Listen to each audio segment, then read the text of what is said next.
എല്ലാവർക്കും more taste in less ടൈമിലേക്ക് സ്വാഗതം. ഞാൻ ഇന്നിവിടെ ചെയ്യാൻ പോകുന്നത് നെച്ചോറാണ്.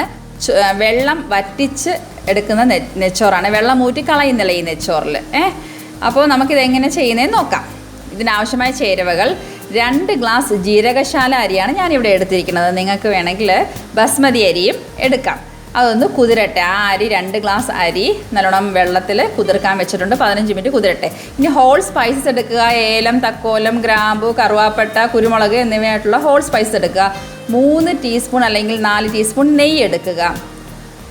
2 ടീസ്പൂൺ നാരങ്ങാനീര്, പച്ചമുളക് ഒരെണ്ണം വട്ടത്തിലരിഞ്ഞതോ അല്ലെങ്കിൽ നീളത്തിലരിഞ്ഞതോ എടുക്കാം. ഇഞ്ചി ചതച്ചത് 1 സ്പൂൺ, വെളുത്തുള്ളി ചതച്ചത് 1 സ്പൂൺ, പിന്നെ സവാള ഒരെണ്ണം ചോപ്പ് ചെയ്തത്.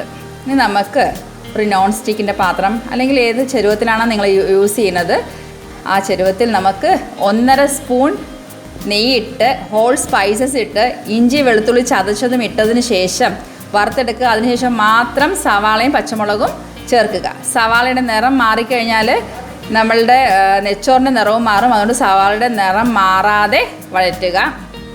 ഇനി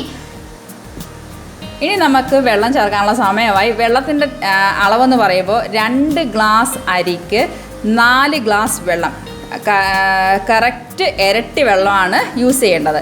ഞാനിവിടെ ഇച്ചിരി ടേസ്റ്റ് കൂടാൻ വേണ്ടി 1/2 ഗ്ലാസ് തേങ്ങാപ്പാൽ എടുത്തിട്ടുണ്ട്. അപ്പോൾ ഞാനിവിടെ 3.5 ഗ്ലാസ് വെള്ളമേ ഇടുന്നുള്ളൂ. 1/2 ഗ്ലാസ് തേങ്ങാപ്പാലാണ് ഇടുന്നത്. ഓക്കെ, പക്ഷേ ഇപ്പോൾ തേങ്ങാപ്പാൽ ആഡ് ചെയ്യണ്ട. വെള്ളം ഒന്ന് തിളയ്ക്കട്ടെ. തേങ്ങാപ്പാൽ മാറ്റി വെച്ചു. വെള്ളം ഒന്ന് തിളയ്ക്കട്ടെ. നമ്മുടെ വെള്ളമെല്ലാം തിളച്ച് വന്നിട്ടുണ്ട്. നമുക്കിനി അരി ഇടാൻ സമയമായി. കുതിർത്ത് വെച്ച അരി ഒരു അല്പം പോലും വെള്ളം ഇല്ലാതെ ഇങ്ങോട്ട് അരി മാത്രം ഇടുക. കാരണം വെള്ളം നമ്മൾ കറക്റ്റ് അളവിലാണ് വെച്ചിരിക്കുന്നത്. ഇനി വെള്ളം കൂടാൻ പാടില്ല. ഉപ്പിടുക, നെയ്യിടുക. അതിനുശേഷം ഒന്ന് ഇളക്കിയിട്ട് അടച്ചു വെക്കുക. 3 മിനിറ്റ് കഴിഞ്ഞ് ഒന്ന് തുറക്കുക. തേങ്ങാപ്പാലിടുക. 1/2 ഗ്ലാസ് തേങ്ങാപ്പാൽ. ഇപ്പോൾ കറക്റ്റ് വെള്ളമായി. 4 ഗ്ലാസ് വെള്ളമായി എല്ലാം കൂടെ. ഇനി നമ്മൾ ലൈം ജ്യൂസ് ഇടുക. നാരങ്ങാനീരിന് 3 ഗുണങ്ങളുണ്ട്. 1, തൂവെള്ള ചോറ് കിട്ടും. 2, ഒരു ചോറ് ഒന്നിനോടൊന്നും ഒട്ടത്തില്ല. 3ാമത്തെ കാര്യം എന്ന് പറയുന്നത് നല്ലൊരു ഫ്ലേവർ തരും. നെയ്യിടുക, ഇളക്കുക, അടയ്ക്കുക. ഈ സമയത്ത് നിങ്ങൾക്ക് വേണമെങ്കിൽ ക്യാരറ്റ് ചേർക്കാം. ക്യൂബായിട്ട് അരിഞ്ഞ ക്യാരറ്റ് വേണമെങ്കിൽ നിങ്ങൾക്ക് ചേർക്കാം. പക്ഷെ ഞാൻ ചേർക്കുന്നില്ല. ഇനി 12 മുതൽ 15 മിനിറ്റിനകം ഈ അരി റെഡിയായി കിട്ടും. മിക്കവാറും 15 മിനിറ്റിനകം തന്നെ അരി റെഡിയായി കിട്ടും. ചില അരികൾ മാത്രം 17 മിനിറ്റ് എടുക്കും. ഇനി നമുക്ക് എല്ലാം ഒന്ന് വറുത്ത് കോരാം. ഞാനിവിടെ ക്യാരറ്റ് വറുത്ത് കോരുക ചെയ്തത്. അതുകൊണ്ടാണ് ക്യാരറ്റ് ഞാൻ നെച്ചോറിൽ ഇടാത്തത്. നമ്മൾ ടിഷ്യൂ പേപ്പറിൽ ഈ സവാള ഒന്ന് വൈപ്പ് ചെയ്യുകയാണെങ്കിൽ അതിൻ്റെ വെള്ളത്തിൻ്റെ കണ്ടൻറ്റൊക്കെ ടിഷ്യൂ പേപ്പർ അബ്സോർബ് ചെയ്തെടുക്കും.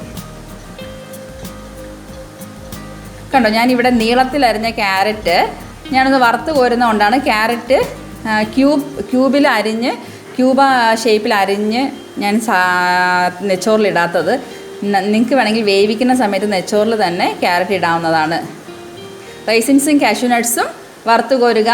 ഒട്ടും ഡാർക്ക് ബ്രൗൺ ആകരുത്. നമ്മുടെ ചോറിൻ്റെ കളറിനെ അത് എഫക്റ്റ് ചെയ്യും. കാരണം നമ്മൾ ചെയ്യുന്നത് നെച്ചോറാണ്. ഇനി നമുക്കൊന്ന് ഗാർണിഷ് ചെയ്യാം. കണ്ടോ, ലൈറ്റ് ബ്രൗൺ ആയതുകൊണ്ട് തന്നെ നെച്ചോറിൻ്റെ കളറ് നല്ല തൂവെള്ള കളറായിരിക്കും.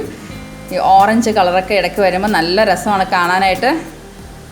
കണ്ടോ, ചോറ് ഒന്നിനോടൊന്ന് ഒട്ടിയിട്ടില്ല. അങ്ങനെ വളരെ ടേസ്റ്റി ആയിട്ടുള്ളൊരു ഗീ റൈസ് നമുക്ക് വളരെ പെട്ടെന്ന് തന്നെ തയ്യാറാക്കി എടുക്കാം.